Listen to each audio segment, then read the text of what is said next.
They were Hollywood's dream couple. Blake Lively, Gossip Girl royalty, Ryan Reynolds, the snarky, lovable Deadpool. Together, they were gold. Glamorous, witty, untouchable. But somewhere between the rom-com reels and the red carpets, things got ugly. Now, they're being accused of filing a sham lawsuit involving fake subpoenas, a PR war, and the kind of scandal that could derail a career permanently. This is the wild fall of Blake and Ryan, from Hollywood's favorite sweethearts to alleged corporate bullies. So how did it all happen? Let's rewind and follow the trail of legal landmines, shady PR tricks, and a growing mountain of backlash. 2012 to 2020. Blake and Ryan, the picture of perfection. She's Serena van der Woodsen from Gossip Girl. He's the wisecracking anti-hero Deadpool. They meet on set, fall in love, get married in 2012. And just like that, a Hollywood power couple is born. No scandals, no drama, just adorable Instagram roasts and perfect red carpet moments. They've got the charm, the chemistry, and a family of photogenic kids kept tastefully out of the spotlight. They're private, but America's obsessed. They roast each other for fun. They show up to premieres hand in hand. They're rich, funny, and seem weirdly normal. People love them. The press loves them. Hollywood loves them. But behind the memes and marriage goals, the crack, they're coming because this it couple wasn't built to survive scandal. Summer 2023, enter Justin Baldoni, the wholesome heartthrob from Jane the Virgin. He's directing a new film based on Colleen Hoover's best-selling novel. It's supposed to be a big deal, emotional, raw, romantic, and guess who they cast as the lead? Blake Lively. Blake signs on, but not without conditions. She allegedly brings a 17-point list of demands. We're talking intimacy coordinators, no spontaneous improv during steamy scenes, strict trailer protocol, full cast compliance. Then it happens during a slow dancing scene. Baldoni, still in character, reportedly says she smells good.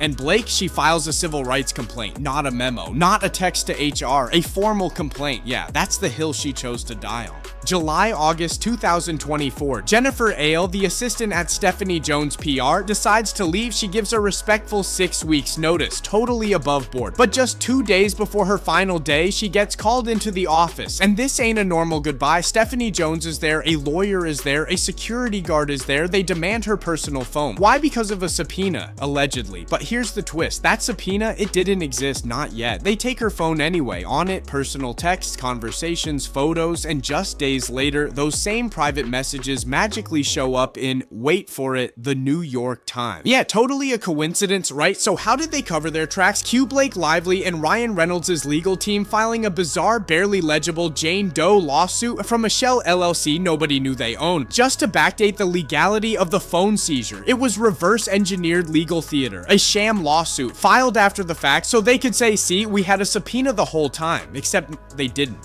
We're not in Hollywood anymore. We're in white-collar crime land now. September 27th, 2024. Let's talk about Van Zandt Inc. Never heard of it? Yeah, you weren't supposed to. It's a random shell company quietly owned by Blake Lively. No public trail, no business activity, except for one sketchy thing. On September 27th, 2024, they filed a lawsuit in New York. But this wasn't your normal lawsuit. No real names, no clear charges, just 10 anonymous Jane Does and a wall of vague, meaningless legal gibberish. No press release, no media coverage, no defendants. Why? Because this lawsuit wasn't meant to be found. It wasn't meant to go anywhere. It was designed for one purpose: to retroactively justify the illegal phone seizure. This was a legal smokescreen, a fake lawsuit to fake a subpoena, to cover up a real invasion of privacy. Here's the kicker. The actual subpoena they claimed they were complying with wasn't filed until October 1st, more than a month after they took the phone. The timeline is crystal clear. The phone was seized first. The lawsuit came later. The subpoena came last. All of it backward, bogus, brazen. August 29th, 2024. While Blake's drama is exploding behind the scenes, Ryan Reynolds is busy trying to cover his track. We get our hands on a suspicious text sent by Ryan to PR agent Leslie Sloan. The message: let's not respond to PR. Stay silent. Don't talk to anyone about the attacks on Blake. Translation: he's crafting an alibi. This isn't just PR silence, it's calculated, controlled, creepy. This is the moment Ryan goes from charming internet husband to full-blown crisis manager. But it gets worse and way weirder. Around the same time, news resurfaces from the set of Deadpool 3. Ryan forced his 7-year-old daughter to record a line, a vulgar joke about Hugh Jackman's body parts, not once, not twice, up to 500 times. Yes, you heard that right. A grown man, Hollywood's funny guy, made his own daughter do 500 takes of a penis joke. He brags about it in an interview, laughs it off like it's peak dad comedy, but the internet not laughing, parents are horrified, fans are stunned, Ryan's reputation takes a nosedive. And now, the guy who once built his brand on being a lovable husband and girl dad is being called manipulative, inappropriate, and deeply disturbing. This isn't Deadpool, this is just gross. October-December 2024. For a while, Blake and Ryan's army of publicists kept the narrative squeaky clean. But then, the internet did what it does best.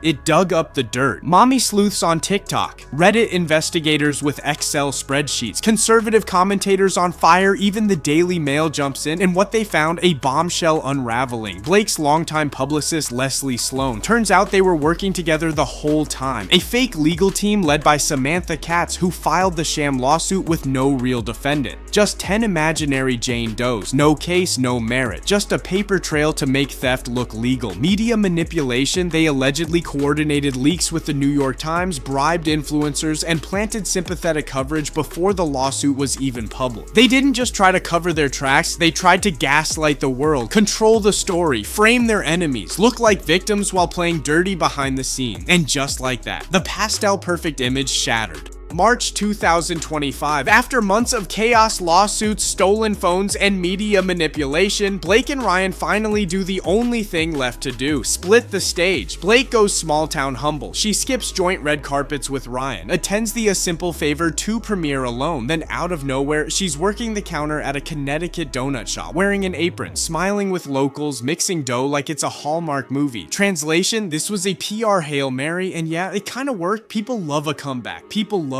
Carl. Meanwhile, Ryan's running global distraction. He pops up at the United Nations, striking a smug power pose in front of anti-gun statues. The message: I'm not just Deadpool, I'm here to save the world. But the internet not buying it. The comment sections light up: try saving your daughter from your scripts first. Try saving your marriage. Two different rebrands. Blake's trying to be relatable, Ryan's trying to be untouchable. Neither one's landing clean. Blake and Ryan used to be goals. Now they're being dragged through Reddit threads and TikTok exposés. They're not victims. They're not innocent, and they're definitely not relatable. This isn't just a PR scandal, it's a masterclass in how not to protect your reputation. From America's sweethearts to white-collar bullies. Thank you so much for watching, guys. Don't forget to like, comment, and hit the subscribe button. This was a long one to cover. I'll see you guys in the next one. Peace out.